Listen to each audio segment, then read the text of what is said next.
Blake Griffin once jumped so high that he literally smashed his head against the backboard, and as you can see, he probably would have gone even higher. Throughout the years, I've seen some inhuman jumps, and in this video, I'm gonna show you a few. Starting off at number 5 with a guy who did in fact come extremely close to actually kissing the rim. Dwight Howard tried this at one of his dunk contest practice sessions, and on his second attempt, he hit his head. That's how high he was. So it should come as no surprise that Howard was able to fly so high on his Superman dunk that he was above the basket, and that's how he could throw the ball inside. Dwight's incredible athleticism in combination with his size allowed him to be eye level with the basket quite a few times during his prime. Next up at number 4, here's a little surprise for you: Shannon Brown. Lakers fans definitely remember his dunks and blocks, which were equally as impressive. Like, look at where his head is on this dunk. This is absolutely crazy, and possibly even crazier are some of his defensive plays. This is one of the most iconic blocks that I've seen, and I don't even care that it was called a foul. After losing the ball, Brown catapulted himself and completely obliterated this shot.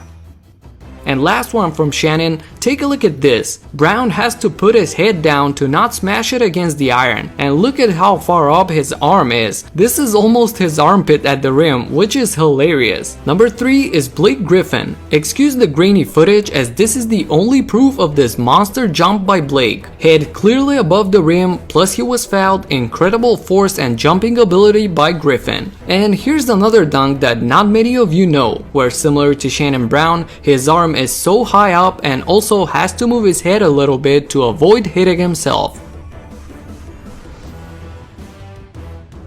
At number 2, LeBron James. Young LeBron could jump out of the building, and this is one of my favorite flights that he took. I've spent so much time watching all the different angles of this alley-oop. Look at how high he is. And of course the last second head tilt to avoid bumping the rim. This is beautiful. And there's another similar one. By the way, props to Norris Cole for apparently throwing the perfect lobs to maximize LeBron's vertical jump. But the most iconic, most absurd display of his jumping ability came in 2010 against the Blazers. As you enjoy all the angles from this incredible leap, I just want to say that this is probably the highest that an NBA player has ever jumped in my opinion. Feel free to let me know in the comments if you can find something better than this, but I'm not sure you'll be able to. But why is this at number 2 then? Because at number 1 is the guy who has the most jumps that I like to call kiss the rim. It's Gerald Green. I mean, the guy even has a windmill with his head clearly above the iron. Are you kidding me? Gerald Green could possibly be the most underrated dunker in NBA history. When you look at these clips, you can see his raw jumping power. And of course, when he doesn't have to dunk the ball, look at how high he can go. This is unbelievable.